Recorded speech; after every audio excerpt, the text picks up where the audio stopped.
میں جلدی جلدی آفس سے گھر آیا اور اماں کو کھانے کا کہہ کر وضو کرنے چلا گیا۔ مغرب کا وقت ختم ہونے والا تھا۔ جیسے تیسے وضو کیا اور نیت باندھ لی۔ دوران نماز بار بار اپنے گیلے چہرے کو اپنی کھلی آستینوں سے صاف کرتا رہا۔ رکوع میں جاتے خیال آیا اماں کی دوائی تو لانا بھول ہی گیا، اور واپسی پر بچوں کی فیس کے لیے پیسے بھی اے ٹی ایم سے نکالنے تھے۔ پھر سجدہ کیا تو وہاں بھی گھریلو ذمہ داریاں ایک ایک کر کے یاد آنے لگی۔ تھکاوٹ کی وجہ سے نماز میں نیند کے جھٹکے آنے لگے۔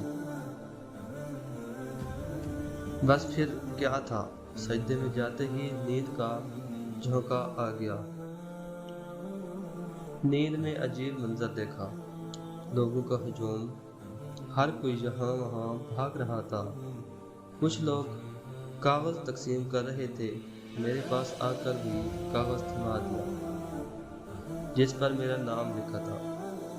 پوچھنے پر بتایا گیا یہ تمہارا اعمال نامہ ہے، اب جا کر وہاں سامنے جمع کروا دو، جہاں باقی سب جمع کروا رہی ہیں۔ پھر نام پکارا جائے گا فیصلے کے لیے۔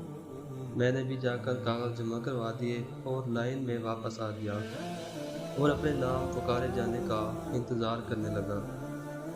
نام پکارا جانے لگا، فلاں بن فلاں جنت، فلاں بن فلاں جنت۔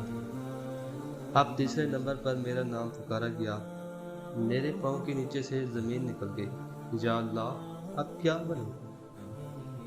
ساتھ ہی فیصلہ بھی سنا دیا گیا، جہنم۔ مجھے اپنے کانوں پر یقین نہیں آ رہا تھا۔ 2 قد آور لوگ آئے اور مجھے گھسیٹنے لگے۔ میں پکارنے لگا، رکو رکو، شاید یہ کسی اور کا نام ہوگا، میرا تو جنت والوں میں آنا تھا۔ مگر مجھے غصے سے خاموش کروا دیا گیا، ہمارے ہاں فیصلے میں غلطی کا امکان ہی نہیں۔ مجھے جہنم کی طرف گھسیٹا جا رہا تھا اور میں مدد کی بھیک مانگتا جاتا۔ نہ میں جھوٹ بولتا تھا، نہ دھوکہ فریب دیتا، نہ شراب اور زنا جیسے کام میں ملوث تھا۔ پھر جہنم کیوں؟ مگر کوئی سننے کو تیار نہیں تھا۔ جہنم کی گرمی مجھے محسوس ہونے لگی، اندھیرے گڑھے میں مجھے پھینکنے کو تیار کھڑے تھے۔ مجھے اچانک اپنی نماز کا خیال آیا، نماز نماز کہاں ہو تم؟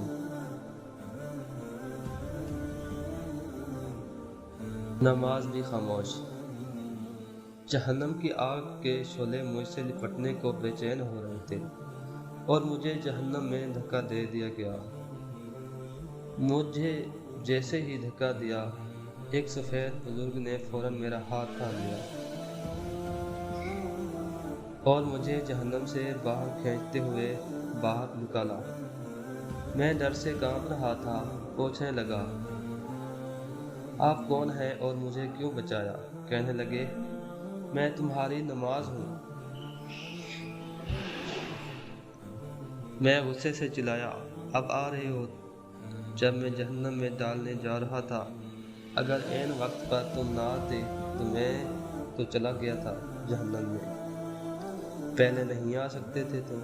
بزرگ کہنے لگے، جیسے تم مجھے تاخیر سے پڑھتے تھے، کبھی وقت پر نہیں پڑھا، ویسے ہی میں بھی تاخیر سے آیا ہوں۔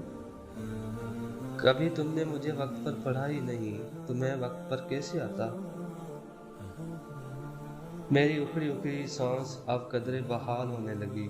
میری ماں نے آ کر مجھے سجدے میں ہلایا تو میری آنکھ کھلی۔ بیٹا خیر ہے؟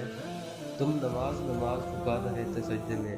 میں حیرت سے خود کو ٹٹولنے لگا کہ میں زندہ ہوں، پسینے سے شرابور۔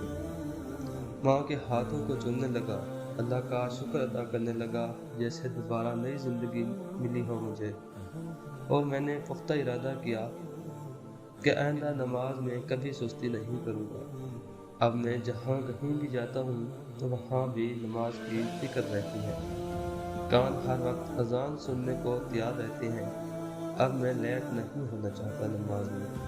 دوستو، چاہے دنیا کے کسی کونے میں کیوں نہ ہو، کتنے ہی مصروف کیوں نہ ہو، زمین یہاں سے وہاں ہی کیوں نہ کر دی جائے، بس یہ یاد رکھنا، نماز اپنے وقت پر ادا کرنا نہ بھولنا۔